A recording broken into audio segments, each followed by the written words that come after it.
All right, so let's give this problem a shot, everybody.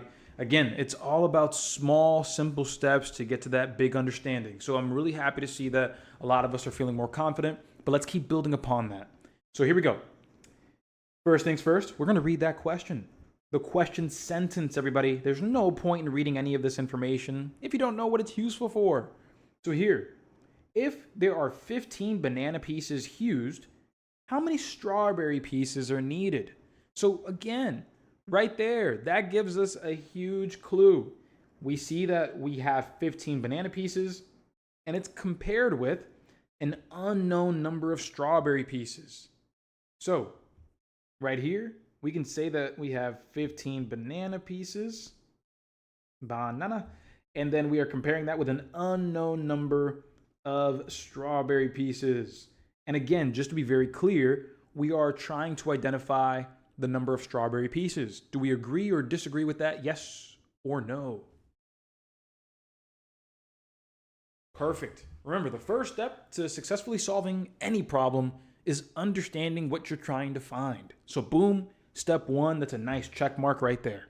Step two, let's read the information nice and slowly so we can better understand how we can arrange the information. Here we go. In a smoothie blend, the ratio of banana pieces to strawberry pieces is 3-4. Everybody help me out. Notice how I wrote bananas first, strawberries second. I could have wrote strawberries first, banana second. Again, it depends on what way the wind is blowing that day. It really does. But the one thing that doesn't depend on the way that the wind is blowing is the main idea.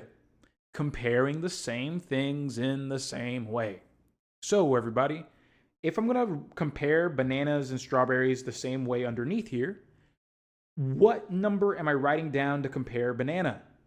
Which one represents bananas? 3. Absolutely. There we go. We're getting it. Now we're picking up on the ratio rule, right? The ratio of bananas go first, strawberry is second. Banana is first, 3 is first. There we go. Banana and 3 are synonymous. Strawberry and 4 are synonymous. We're good. So let's take right there 3 banana pieces. Let me use blue for that. And then I'll use purple for the strawberries. We have 4 for strawberries. Everybody, before I continue one more time, does that make sense in terms of what we wrote and where? Yo, I love it. I love it when I see it in the chat box that, in all caps, like, I get it. It makes sense now. Like, this is what it's all about. Thank you for getting me jacked up about being a teacher. So with that, let's go ahead and keep it going here because we have the comparison here. We are comparing bananas to strawberries, bananas to strawberries. We are now able to write down our proportion. And don't worry, even though what we're looking for is over here on the right side, don't worry at all. Watch how I'm going to do this. I'm going to compare bananas to strawberries, bananas to strawberries. Watch what I'm going to do. 15 compared to x, 15 over x equals bananas over strawberries. Again, same comparison, 3 compared to 4. Same things in the same way. Boom. Here we have it. And now we can cross multiply and divide, or we can go ahead and try to find a convenient comparison. So let me show you what that convenient comparison is going to look like. Does everybody here notice that we can absolutely compare? Let me just move this down a little lower. We can absolutely compare 3 to 15 to try to get from 4 to x. Does anybody notice that? That comparison, that convenience there?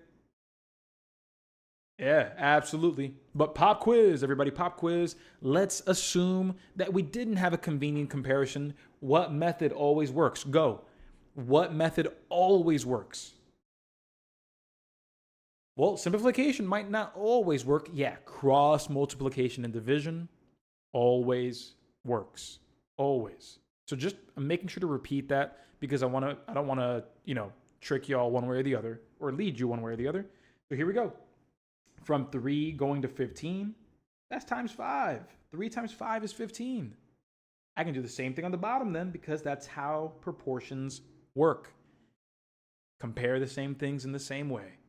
So everybody help me out. What is 4 multiplied by 5? D for Duran. I think it's the first time anybody's ever said that in class like that. There we go. Yep, that is choice D. 4 times 5 is 20. X equals 20. That's how many strawberry pieces we had in the smoothie blend. Booyah. There we go. Nice and easy. And here's another thing, everybody. Before I move on to the one more question before class ends, let me go ahead and just show you real quick. Look at how you can compare the same things. I can go from 3 to 15. Look at what I can do. That is times 5. That means I can go from 4 to x times 5. You can notice it without actually writing the proportion. Did anybody here see that? Or is anybody here starting to see that you can solve proportions without actually writing them down? Yeah. So that's how we get to the mental math, by first understanding the main idea. Compare the same things in the same way. If we really start learning that, then we'll start noticing those situations where we really don't even have to write anything other than the information down. And there it is, choice D. So here's what I'm gonna do real quick. I wanna go ahead and give you one more problem. And then I actually first wanna show you a question that we're gonna lead tomorrow's class off with. And let's tackle this next one up. So the first thing I'm going to say when it comes to solving equations, you're going to hear me say this a lot. We have to understand what's going on moving forward so that way we can work backwards. Again, solving equations, it's the art of working backwards. So with that, let's take a look here.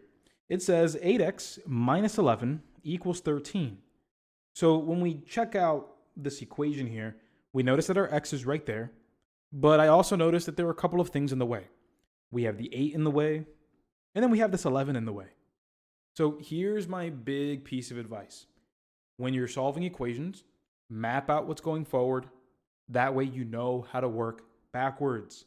So the first thing I'll go ahead and put a little box around is the first operation that would happen. Everybody, what's the first operation that would happen if I knew what x was? Multiply by 8 or subtract 11. Which one would technically happen first in the order of operations? Multiply by 8. Okay, cool. So let's go ahead and just box that up. Boom. Boxing 8x in. And then after I figure out what 8x is, then we would be subtracting the 11. So working backwards from that state, let's work backwards. Let's do it. The opposite of subtracting 11 is going to be adding 11.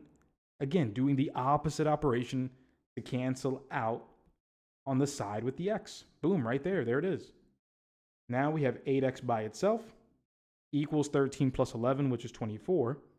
And so now the last thing that we need to do is get rid of the 8. The opposite of multiplying by 8 is dividing by 8 on both sides. Again, the language is so specific, but it's very important. That way, once we get to those more complicated questions, we can keep the same calm, cool, and collected demeanor there. But there we go. The 8 is gone, and we get x equals 3. Booyah. Correct answer here is answer choice A.